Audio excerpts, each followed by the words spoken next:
Hello, and welcome back to Strategic and Operational Marketing.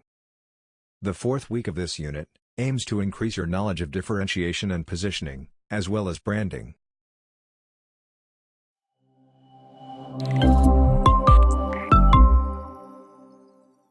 After selecting the target segments based on the approaches presented last week, the marketeer must decide on the value proposition he is going to offer to each one of these segments, by answering two questions. How to create a different value for each target segment, compared to his competitors. What position does he seek to occupy in those segments, compared to his competitors? The answers to these questions are related, and the first one will lead to the differentiation elements that may ground the competitive advantages of the company's products or services in the mind of customers, while the second one will lead to the product or service's desired position. If we were to define product position, we could say that it is the way customers see products' attributes in comparison to competing products. In contemporary times, as customers receive so much information about products and services, they simplify the purchasing process by organizing products, services and companies in different categories, with more or less quality, associated to certain attributes, or level of service. When they do it, they position the products, services and companies in an ordered way, preferring one over the other in specific situations. Therefore, marketeers need to plan positions for their products, which will give their products the higher possible advantage, compared to competitors in a given target segment, and then prepare the marketing mix to promote this position. In the process of planning differentiation and positioning, marketeers usually develop positioning maps for each possible target segment where they wish to enter, which visually represent the perception customers have over key attributes. In the presented graph, called scatter chart or bubble chart, three attributes have been used to develop the map: quality, low to high, price, low to high, and market share, size of each bubble. You may use other variables which are key for the products, services and companies you are analyzing. The three colored bubbles represent three different brands, with different positioning and value proposition, as well as different market shares. Lidl focuses on a reasonable quality at a low price, same for less positioning strategy. Auchan focuses on a medium-high quality at a reasonable price, more for the same positioning strategy. And El Corte Inglés focuses on high quality at a higher price, more for more positioning strategy. Marketeers may identify an opportunity or an empty space in the positioning map, to enter with a low price and the lowest possible quality, as apparently in the presented segment, there is no value proposition or brand occupying the empty space. However, the existence of an opportunity in terms of product positioning does not mean the company should choose it. The opportunity must be registered, and then the differentiation and positioning process is initiated, following three steps. 1. Identifying a set of differentiating competitive advantages, on which to build a position. 2. Choosing the right competitive advantage. 3. Selecting an overall positioning strategy. Let's have a look at each one of these steps. Competitive advantage is an advantage over competitors, obtained by offering a higher customer value. For example, by having lower prices, or providing more extras at a higher price. Different sources of competitive advantage may be used, yet, the key is finding something which is achievable by the company. Promising a superior value to customers means having the ability to deliver it.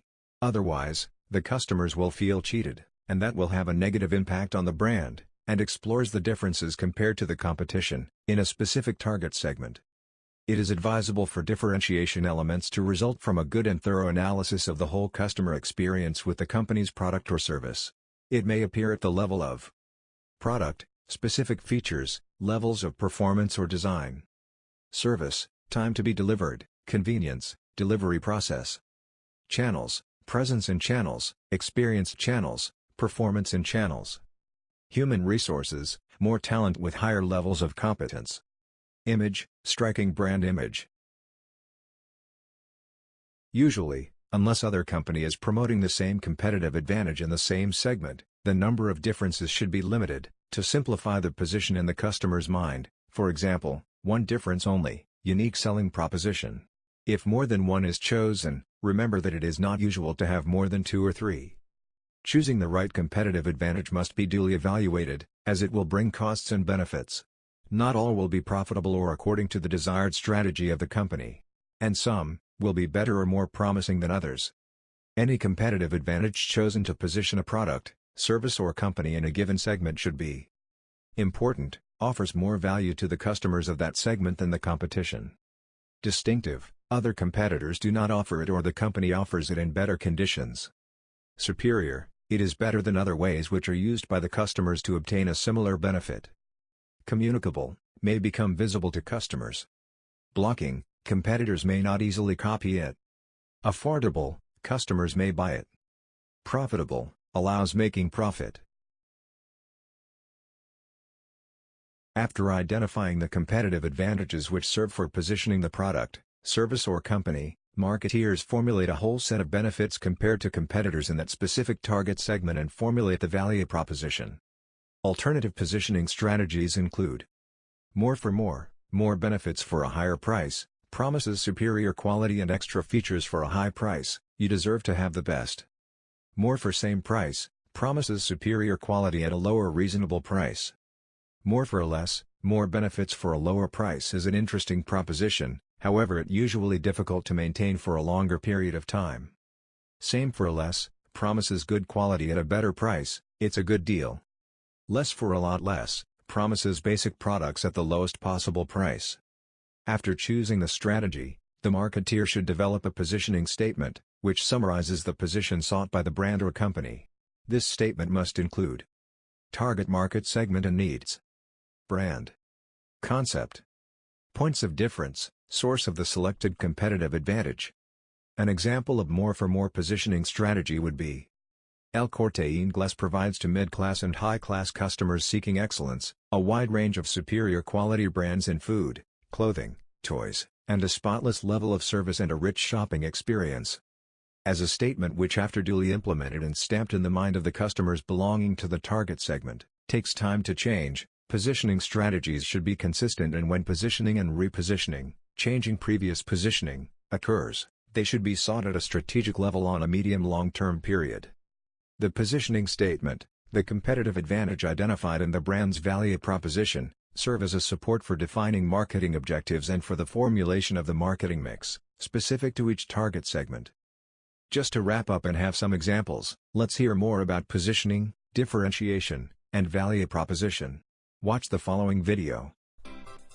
Hello, this is Brian McCarthy. In this short video, we will discuss the key marketing concepts of positioning, differentiation, and value propositions. We will begin, as always, with a reminder of the importance of keeping in mind a broad perspective on marketing. Today we talk about positioning, differentiation, and the value proposition, but we will also keep in mind segmentation and targeting, the 4 Ps, brand, certainly customers, the strategic goals of the organization, and the context within which marketing takes place.